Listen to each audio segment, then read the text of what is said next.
My name is Calvin Trostle. I'm a professor and extension agronomist with Texas A&M AgriLife Extension in Lubbock.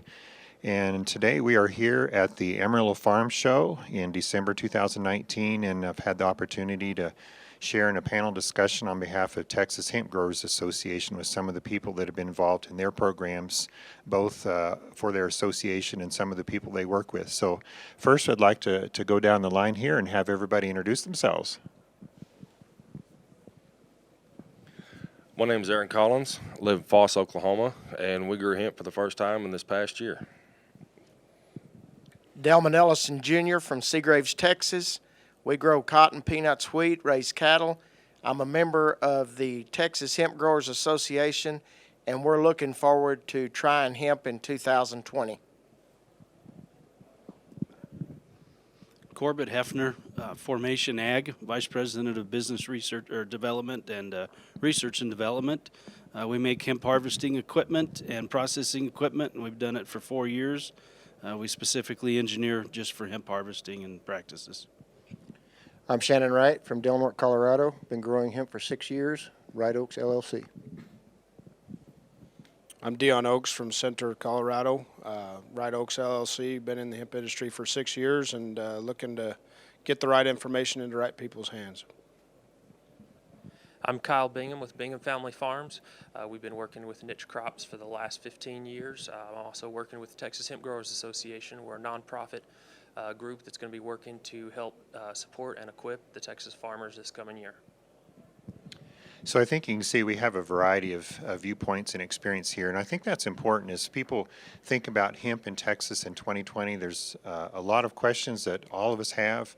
There's going to be a team effort to the learning and the process here, and so as we think about some of the issues that face Texas in 2020 for hemp, I'd like to start with you, Delmon. You and I have known each other for about 20 years or so, and in your farming there in Terry and Seagraves area, Terry, Gaines County, Texas, you've seen a lot of things come and go over the years. You have a lot of farming experience. So tell us a little bit about some of your thoughts as you view the possibility of hemp in Texas in 2020 and how you're thinking this as a farmer.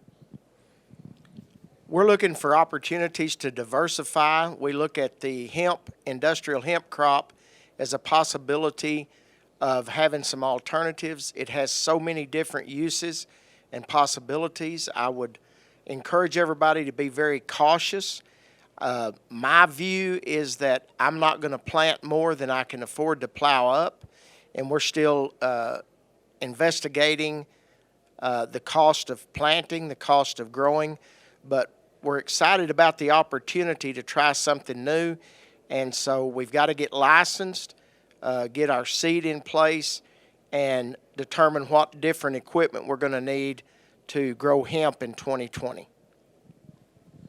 And Kyle, same question to you. I've known your dad for many years. You were probably in junior high school or elementary school when I first came to West Texas. But tell us how the Bingham family farms, especially as a conventional farm and especially organic farm, what your thoughts are with you and your dad as far as hemp for Texas in 2020. So we're excited about the possibilities. I'm going to echo what Delmon said. We're not going to risk what we can't lose. We're definitely evaluating the whole structure from start to finish. We're concerned that there is no infrastructure in Texas, and so we want to look to see at where we can come in to fill that. From an organic level, we think we're going to fit in quickly to what the current hemp growers are doing. So. Okay. And then as far as do you foresee, I know we have a lot of people across Texas are thinking about maybe hemp on small acreages for organic production. And so as you think about your farm, are you thinking in terms of organic hemp or I'm not sure, is all of your farming organic or just some of it? So the majority of our farming is certified organic, and any Okay. hemp we will do will be USDA certified organic hemp. I think that it's going to give an edge in the marketing, especially if you're looking at the CBD side of it. People are going to want a clean product. Okay. So Foss, Oklahoma, a lot of folks would say, well, I don't know where that's at, but first year grower experience. So tell us a little bit about what you learned from your crop first year. And a good question is, I assume you're probably interested in growing again in 2020. So are there some things that you think you might do differently? Well, the first thing that we learned was Google is wrong, and everybody is out to get you for something because they think it's a giant cash crop and you're going to be a millionaire overnight. That is not the case. It's a lot of work, and you kind of digress in your farming practices about 50 years back to having hoes, or if you want to be the certified organic, you're already used to those practices. I think some of the things that we're going to change for the next year is going to be soil remediation, the way we till our land, and maybe have sort of a windbreak around some places, kind of a strip till type of deal, and just plant by seed again and try it all again. And I think our fertilizer practices were good. I'm kind of anxious to get some soil samples back, see how much this was a legume, and help my soil just in itself. I want to correct something. You mentioned about hemp and being a legume. It is not a legume. I want to be clear about that. There's some, we've had that question in some of our grower programs. Is hemp a legume? That's not the case. But over here on the other side, Dion, you and your father-in-law have been farming hemp for, I believe, 6 years, and so you kind of represent some long-term experience. Now, a typical producer would say, well, you're up in the highlands of the Alamosa Valley in Colorado, which at 7,000 plus elevation. We have nothing like that in Texas, but still, I think as we learn that industrial hemp is a very versatile plant, a very versatile crop, and so we see that it has the chance to be successful in different types of production environments. Tell us a little bit about your experience since you started farming with hemp about 6 years ago. Oh, it's been a roller coaster up and down, but it's been good. It's a lot of learning experiences going on. We got a lot of different practice techniques to look at and what exactly this crop is doing for the ground, for CO2, all this type of stuff. But most importantly, it's been a learning curve across the board of different techniques adapting to the hemp, from planting to harvesting, genetics, all that kind of stuff. So it's been a little roller coaster, but it's been good. So since you have a rarity that you have 6 years of farming experience, what are some things that you do differently now compared to when you started? Well, when we started, it was a lot of hand labor, from cultivating to planting, all that kind of stuff. And through the years, we've looked at doing a lot of more mechanization, from monosim planters, precision planters, to mechanized harvesting with Formation Ag.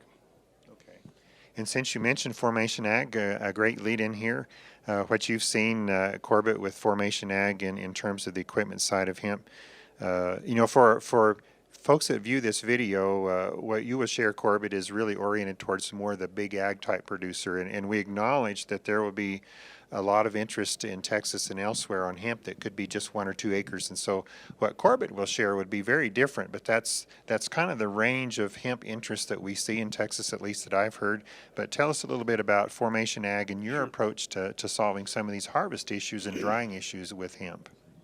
Well, our equipment is geared towards large scale production. So our machinery, the smallest harvesting machine we make is 8.5 feet wide.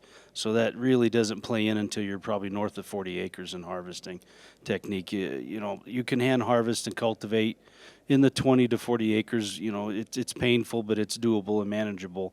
But the harvesting is one aspect of it, and learning the physiology of the plant and what your actual goals are in harvesting this crop. If you're an oil farmer, a grain farmer, if you want to do fiber, there's different techniques for all of that. And how do you maximize that yield per acre so that the farmers can make money? We really are interested in having farmers be viable in this deal and make some money in it and recapture some of that wealth. I like to tell people this is a rotational crop. It is not 100% jump into it and do it. We see lots and lots of bad stories of people, like Aaron said, they think they're going to make $1 million this year and they're done. Over and over I hear that. I'm going to plant it 1 year and get out. But our equipment is geared for that larger scale, maximizing the yields, not damaging the trichomes. And we're constantly learning about that and building machinery, put it in the field, testing it, seeing what works and what doesn't. I mean, the first machine we made 4 years ago didn't work so hot. Did the work. It collected chaff out of the back of a combine and did what it was supposed to do, but then we learned that's the wrong way to harvest hemp for oil production. Works great for grain, Now we've got machinery that you can harvest the grain and we can pull the chaff out of the back of the combine, and it's a second revenue stream in addition to the grain. So it's kind of a real high level look at it, and there's a ton more detail to it because these are they are different practices. Farming is not super hard, but it's not super easy. It's the harvesting and processing after the fact that make it difficult.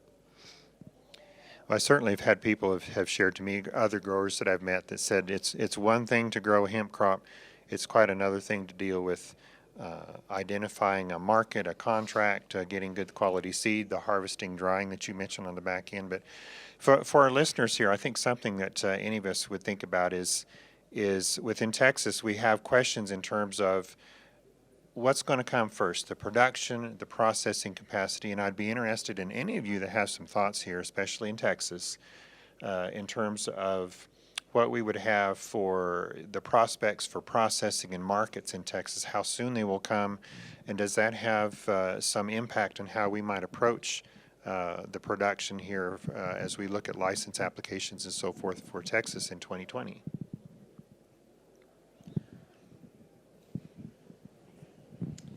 I will attempt to address that. That's currently what Texas Hemp Growers Association is striving to accomplish, is that we are in hopes that we will start having some processing facilities in the Texas High Plains that will be able to make many different products from industrial hemp.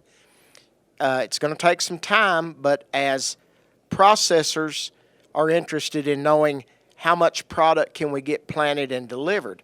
And so trying to get the cart before the horse or the horse in front of the cart, I don't know the proper terminology, but we've got to have growers growing it to have a facility to deliver it to, and the growers got to get paid. And so that's where we at Texas Hemp Growers are trying to put all of the pieces of the puzzle together to have a viable industry in Texas as we get licensed. And we're hoping that we will be licensed in March to be able to put hemp in 2020 if that's a possibility.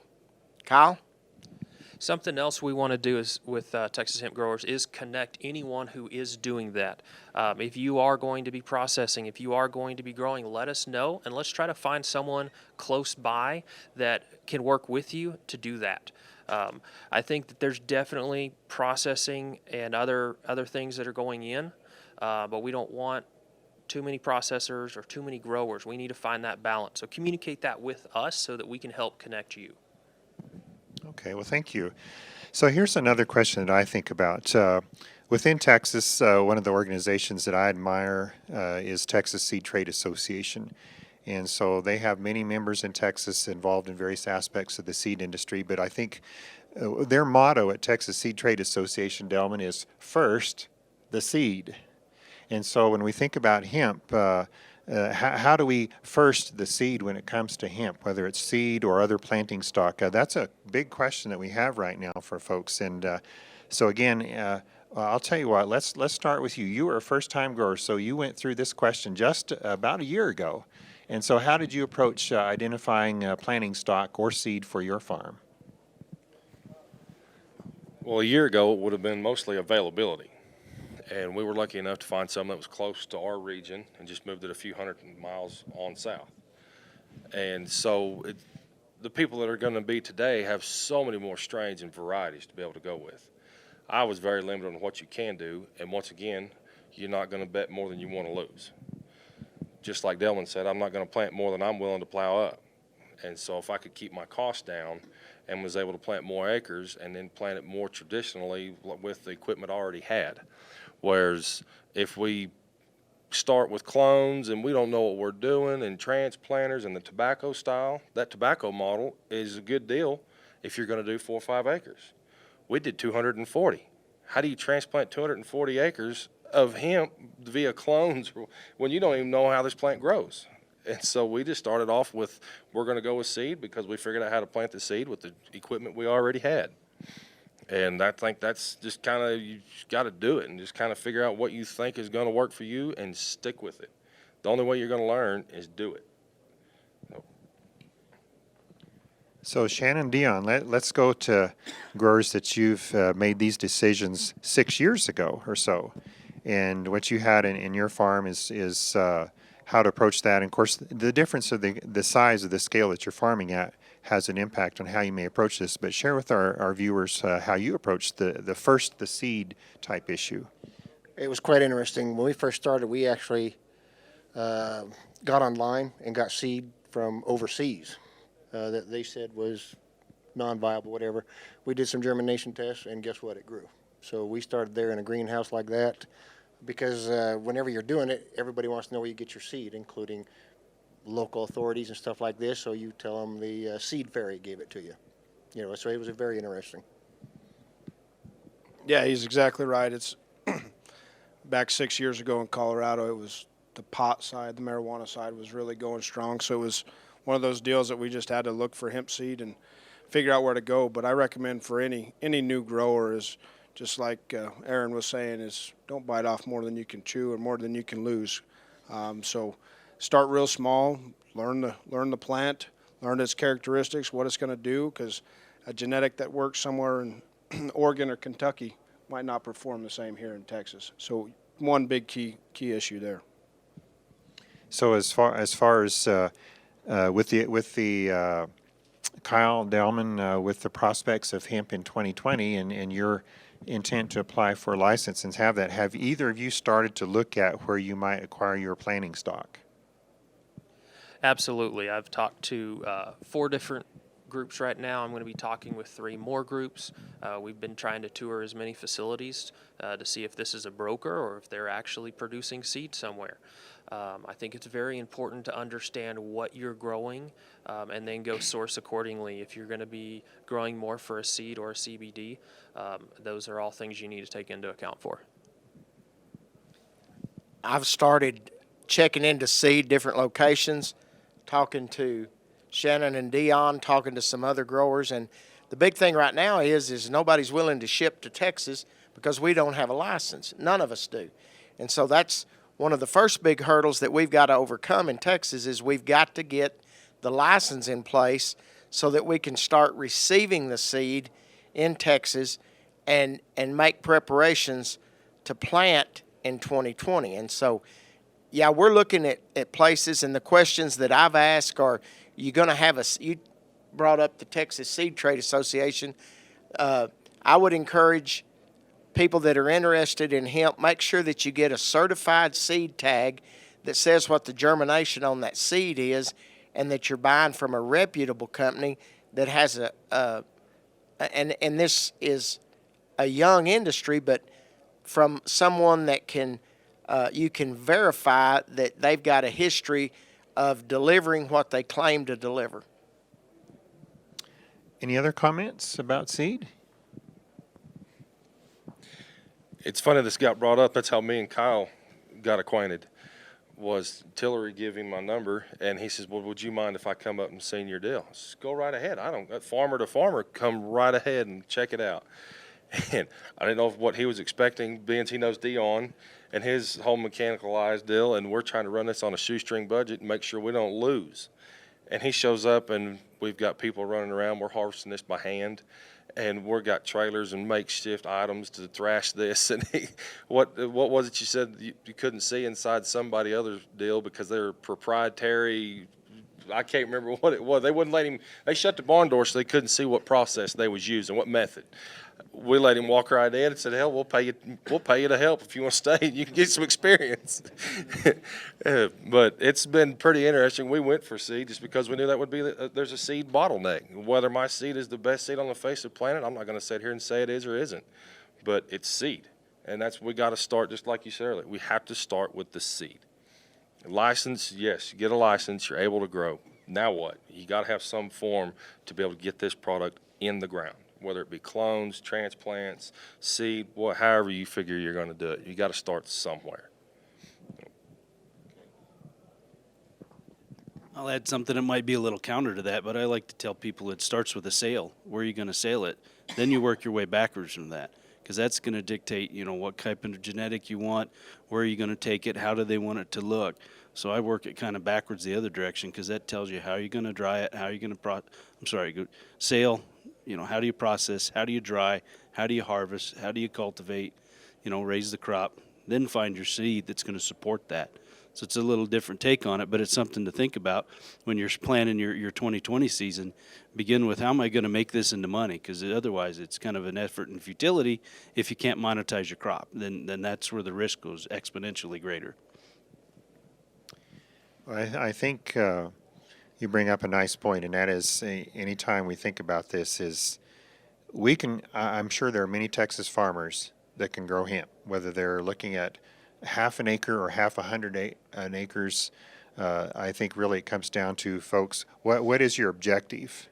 And as we had participated in some programs here at the Amarillo Farm Show, we realized that the folks that have attended the hemp programs here have different objectives. You have people that might be looking at a couple hundred acres. You have folks that say, well, I'm thinking about a half acre or 2 acres. And so in terms of starting at the back, and of course another question at some point here, likewise, is going to be, am I growing for cannabinoids like CBD? Am I going to grow for fiber? Which I think a lot of the farmers that I've talked to, at least in the Texas High Plains, established farmers, seem to think that fiber is probably maybe a more viable, a more, I'm going to say, Delmon, if I'd say it's a better known factor, but there's none of the hype that we've heard about related to hemp in Texas has been related to fiber. It's all been about CBD and the other cannabinoids. And so I think that's an important consideration as you think about what your objectives would be. So if we have first the seed for our 4 members here that do farm, in terms of your thinking, what would you share with our viewers, the what's next as you think through the seed? What would be one of the next steps? We kind of took the seed on the first end, the markets on the back end. Let's see if we can kind of bridge that together. So any of you, what would be a what's next type of thoughts that you'd like to share with our viewers?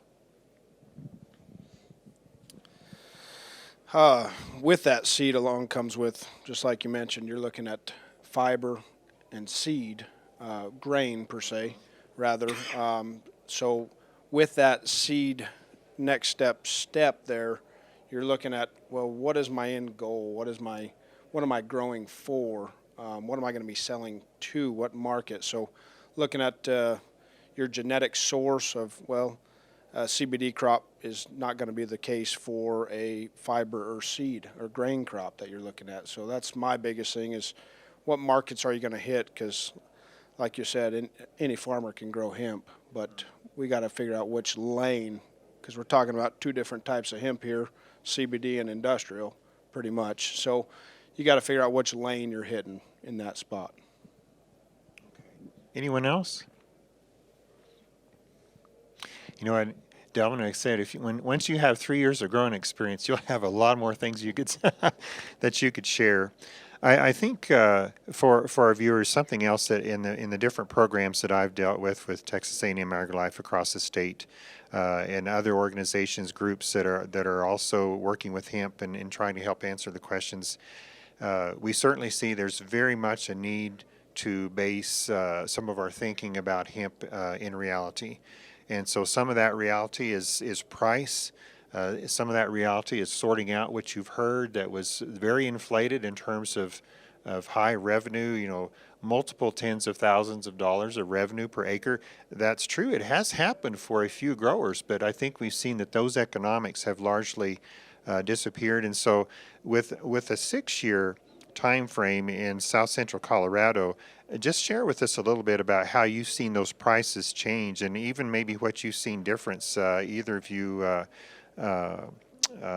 in terms of what maybe prices are in your 2019 crop compared to what it was in 2018. I think that's an important thing to share.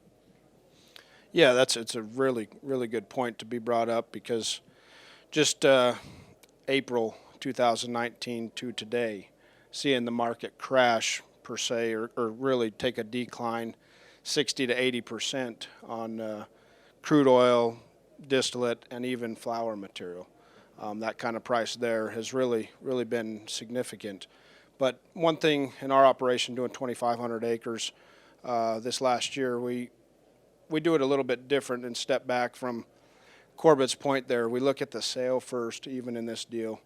We go find a processor or a buyer, and then we contract with these processors or buyers according to how much acreage or how much flower material they're needing for the year. So that's kind of how we do it. We keep up with the market prices, of course, but seeing the decline, we're knowing that getting contracts ready for this next season, our prices are going to be lower than what we've been doing, or very similar, because doing the contract how we do from the back end has really helped us in establishing larger acreage farming for this crop. So just a further comment, Dion or Shannon, either one of you, for our viewers, explain why, in terms of demand or acreage, or just maybe getting past some of the hype, is why you've seen the prices drop so much as you described. Man, if I knew that answer, I wouldn't be here. But but yeah, it's I'm thinking about acreage is up. yeah. I've seen estimates, and it's kind of hard to sort out what was the planted acreage versus the licensed acreage, but it looks like some numbers I've seen through other people that probably planted acreage for CBD in 2019 was as much as 2/3 more than it was in 2018.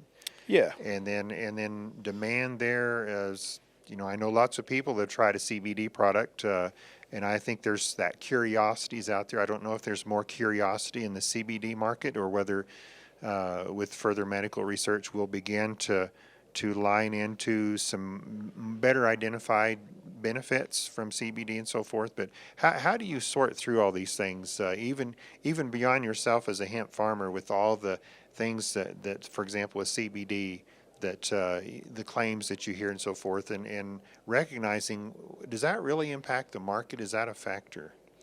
No, I think it's a huge factor. I mean, with the FDA rules that were going on in this whole time frame playing out, I think that's a lot of the reason that it kind of went down.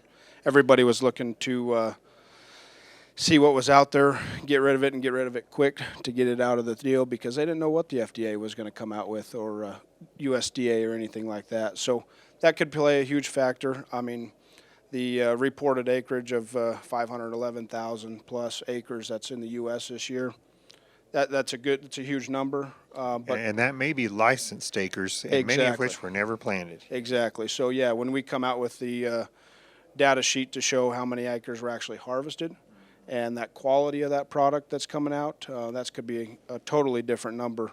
I was at a conference a week ago or 2 weeks ago, and there's predictions that there's only 100,000 acres of really good quality product that's going to hit extraction processing. So And you said good quality product. So explain what you mean by good quality product. Is that just merely a matter of concentration, or is there something different? well, yeah, I mean, we're talking CBD right here for the listeners in, but I mean, quality has a lot of different aspects, from CBD percent to heavy metals, pesticide, herbicide, all this other residuals that are in this flower material that the FDA and some of the other agencies are really looking at as a really safety for our consumers with these CBD products and what's out there. So quality is going to be huge this year for the processors that are out there. Yeah, I always bring up food safety when we speak to people, because you got to remember, this is somebody's going to directly ingest this. I wanted to make a comment on the the price per acre, the return to your farms. There were some giant numbers, but you got to realize, the advocates tell you there's 25,000 users of this thing. This is the perfect crop for a farmer to be an entrepreneur. The guys that made those big dollars early on in this thing created market demand. So they were doing they were vertically integrated, right?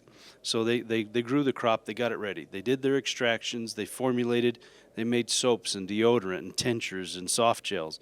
And then they had their web presence, and they direct sold that to the customer.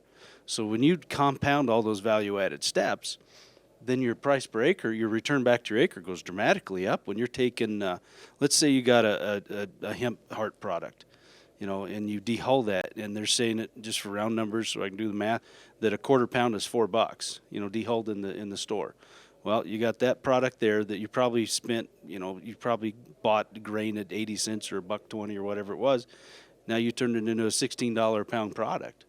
Well, that value-added step, if a guy's willing to take that risk, buy a little bit of equipment, put it in there, it's pretty interesting. Same thing with CBD. You buy an extractor and take it from an X dollars per point per pound product and make it into thousands of dollars per kilogram product. 3, 4, 5 years ago, you made pretty good return. This year, if you can control your input cost, even at today's prices, there's room to make money in this deal. But your mechanism of farming this crop, the way you're going to grow it and harvest it and process it, has to change. The hand labor model is going to be a thing of the past once large-scale agriculture, and you may as well plan for it. The Canadians, it's all they do is large-scale agriculture. South America, there's big farms down there that you don't realize, and we can outcompete every single one of them in the U.S. and in Texas. You just have to be diligent and figure this thing out. Well, I think we also want to be careful to ensure that we don't discourage someone that is looking at 1 or 2 acres, and that may be more of what you might call a niche market where you have a hand harvesting process and management. What I understand could look at very high percentage CBD, and there may be other cannabinoids. We're hearing about CBG or CBN.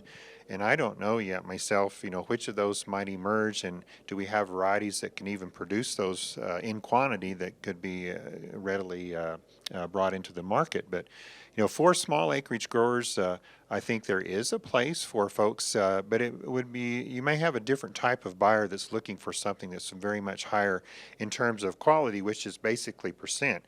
CBD in produced by a farmer on large scale is the same molecule as it is if it comes from a field in a small greenhouse or a half acre. And so I think that's important to mention. But so now another question I have for our panel here is we've got a range of eminent growers to new growers to an experienced grower. So for each of you, whether you haven't grown your first crop yet, or even myself, I think about when I grow my first test plots for hemp in 2020, what are some major questions that you have at this point? And let's start with you, Dion, and kind of work back from the experience to a more mature growing experience, back to Aaron with first year, and then to Delmon and Kyle.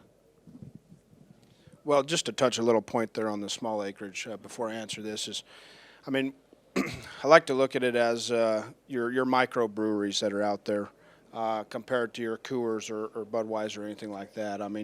You got a niche market per se of where those smaller acreage farms can go, because the quality is going to be a little bit different than what a larger acreage farm is producing. So it's there. There's markets established for the smaller farmers and all that, and so everybody in this hemp crop can be involved. It's not just one bigger or smaller. There's places for everybody in this whole industry.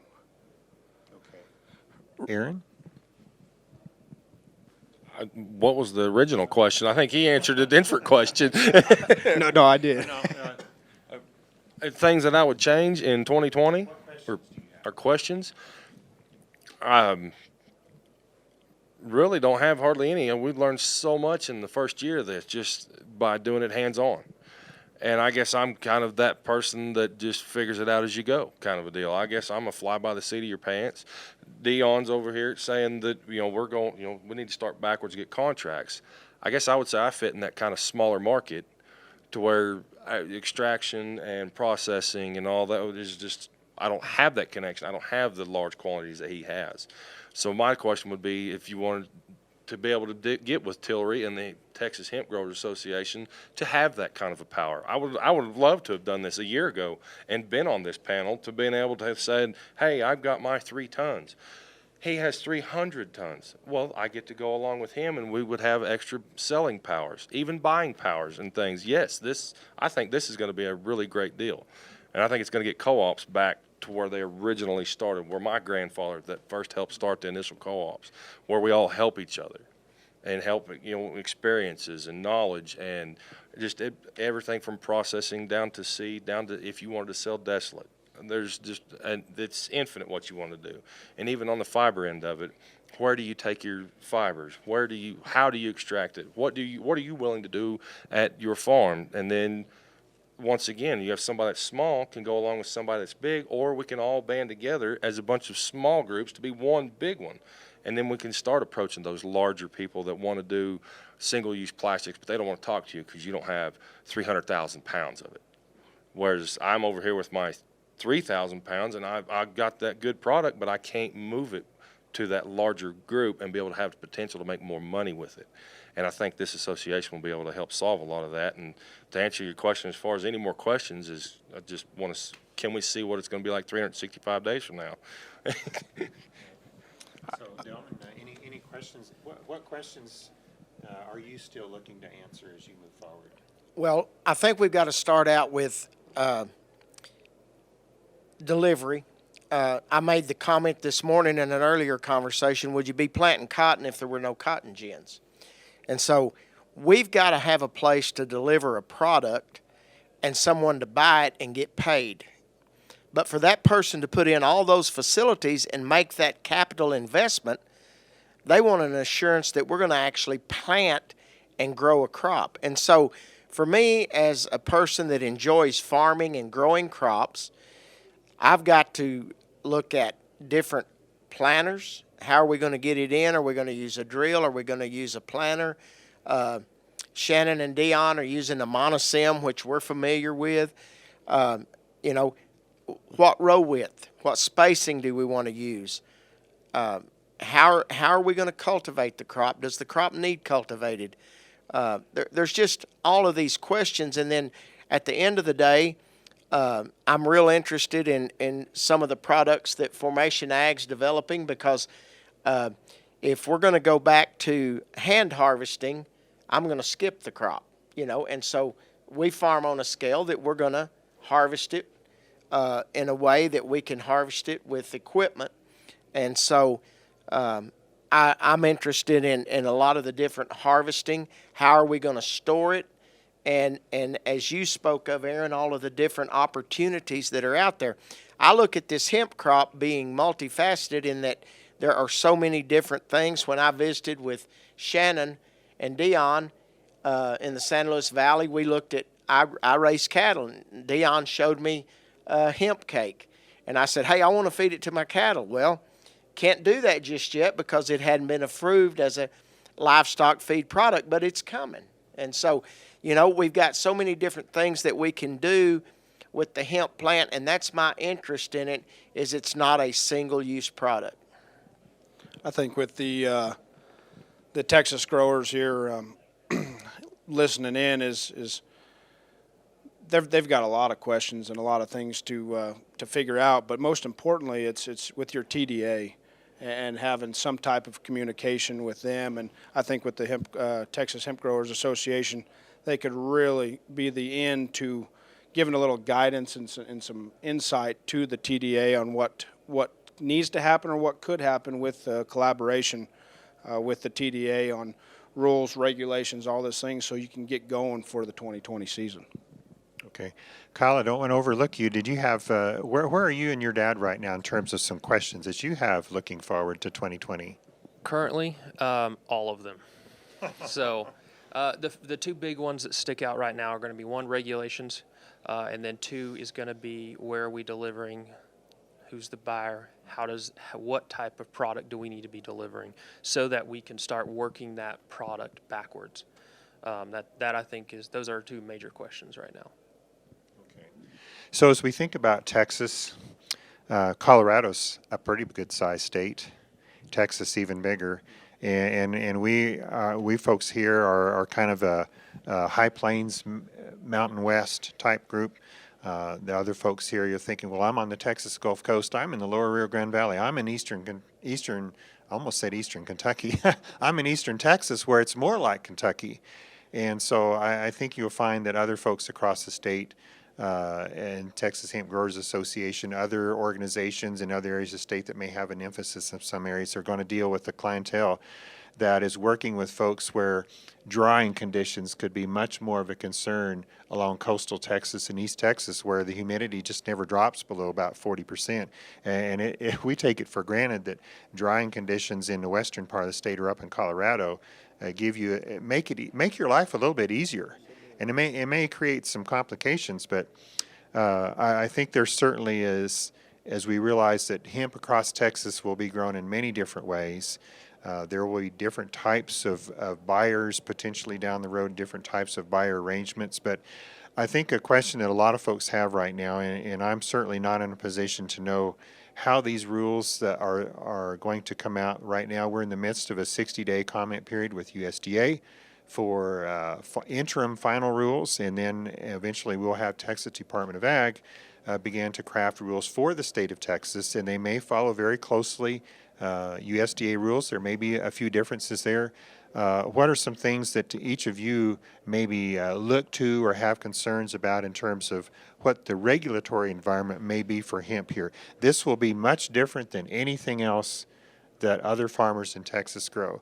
Kyle, I've often thought that the regulation, the paperwork that may be required would be comparable to what you deal with as an organic farmer. Any thoughts? So yeah, that's something we're used to, is all of our organic certifications and that paperwork. And so we're on that end, we're ready to figure out what it takes to get the certifications. The biggest thing in the comment period that we're pushing, we want to see happen, is going to be the THC levels. We want to grow legal hemp. We'd love to see that THC level relaxed a little bit so that we can grow legal hemp and we're not worried about going hot and have to plow something under. When I think, I've heard other people discuss about the 0.3%, and just to clarify, if you basically it gels down to this in terms of the regulatory environment, how hemp would be looked at legally. If it's above 0.3%, it's marijuana. If it's 0.03% THC or lower, then it would be hemp. And so there are discussions. I'm not sure that the 0.3% is a number that's negotiable for the time being. I think we're probably looking at a framework that's going to be pinned around that 0.3%, maybe with a few things that maybe can adjust that a little bit, or some caveats maybe in rare circumstances. But some of the things that any farmer in Texas looks to is in terms of the ag finance world, crop insurance, some of these types of things. One of the Wichita Falls meetings that we had November 5th, the Wichita Falls, there was a grower there that said, well, if you're having trouble with your finances, you're strapped for cash. Those were the words, Delmon, he used. If you're strapped for cash, how are you going to afford the seed and the inputs and so forth for hemp? And my thought was, well, if you're strapped for cash, you need to think about which one of the 4 doors in that room you want to walk out and just leave.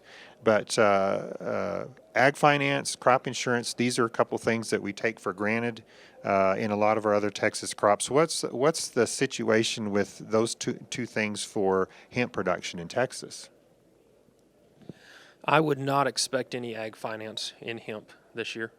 That's what I'm hearing. I think there is I've had some positive responses, and I've had a couple people say, I don't want to even hear. As soon as you say hemp, they don't want to talk to you.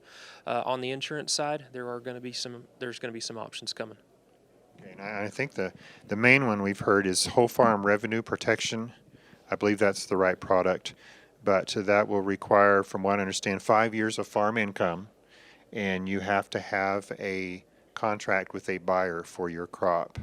And that whole farm revenue protection will not cover loss due to a hot crop that tests above 0.3% THC. So that's a little bit different risk environment than what we're used to. But Dion, I think you had a comment maybe. Yeah, I mean, I think there's a little bit of more laying out of what they're going to do for the insurance and all that. And just last night, the Bankers Association just released a deal on to everybody that says, hey, hemp is hemp. It's another agricultural crop.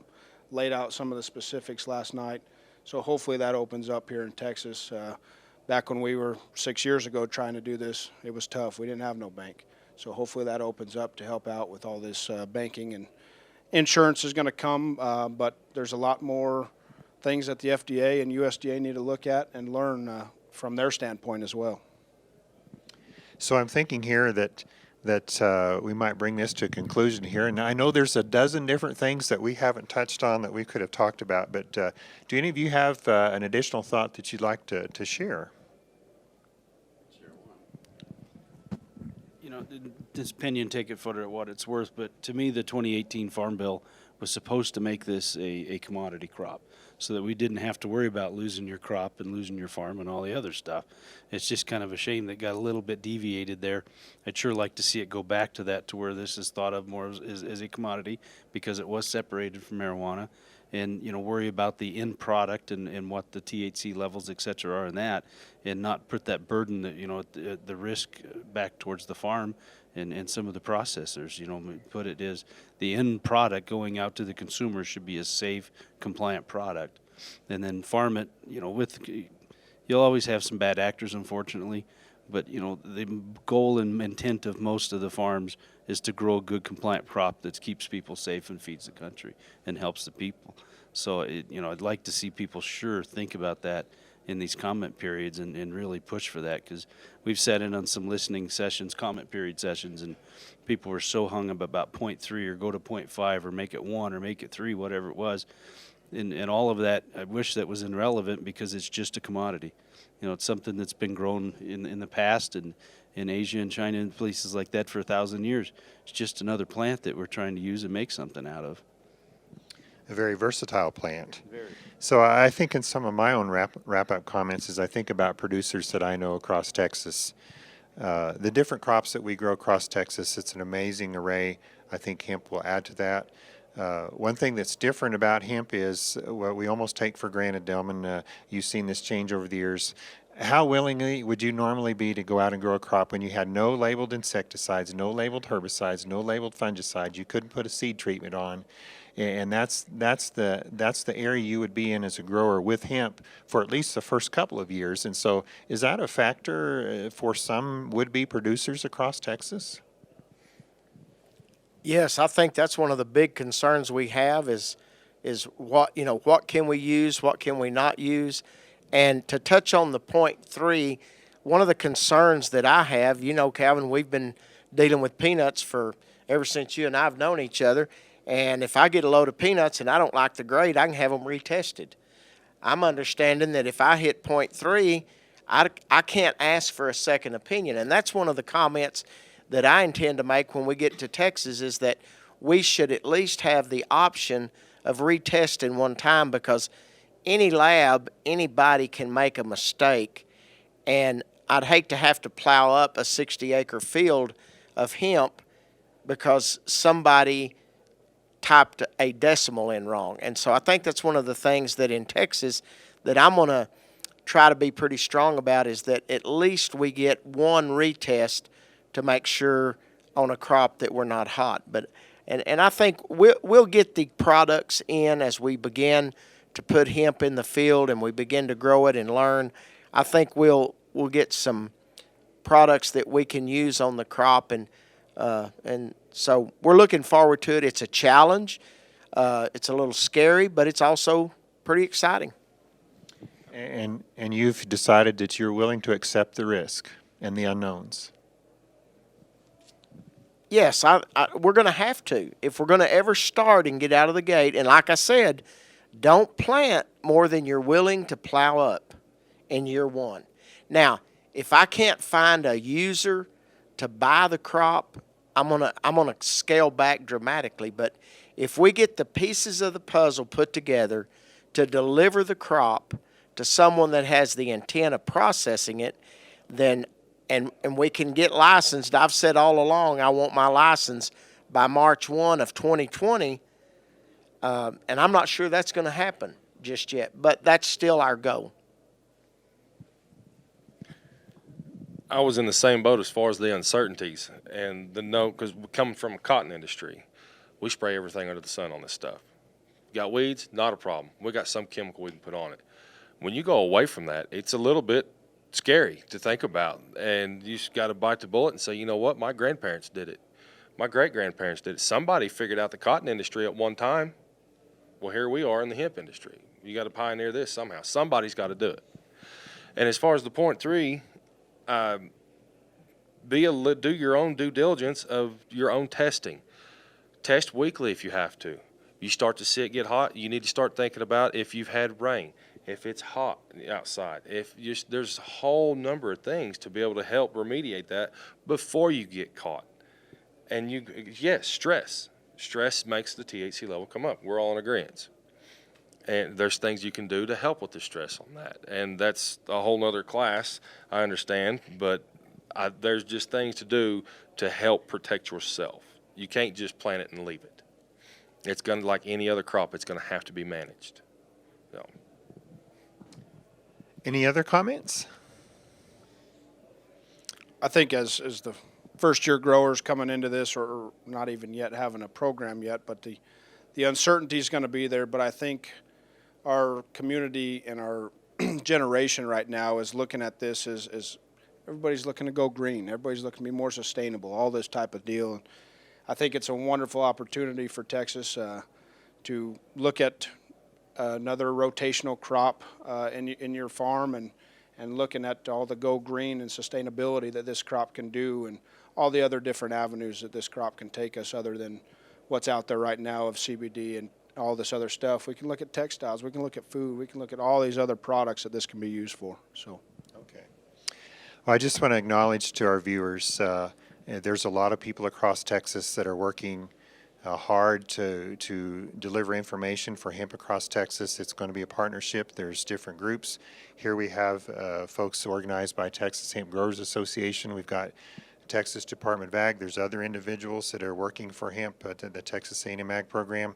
But I do want to acknowledge to my colleagues here that Tillery Sims has been a big part of helping us get together to be able to work and meet each other and learn about that. And so we just want to acknowledge her. She's off camera, folks, but we just want to acknowledge that she's put a tremendous amount of effort in there. And on behalf of the Texas A&M AgriLife Extension Service, I appreciate the opportunity to share with you folks. And this helps me in my role as I deal with clientele across the state. Whether, again, Delmon, they farm half an acre or half 100, we just appreciate your input today here at the Amarillo Farm Show. I appreciate it very much from Red Oaks LLC, Tillery. Thank you very much for having us out. And any way we can help or be of any convenience, please let us know.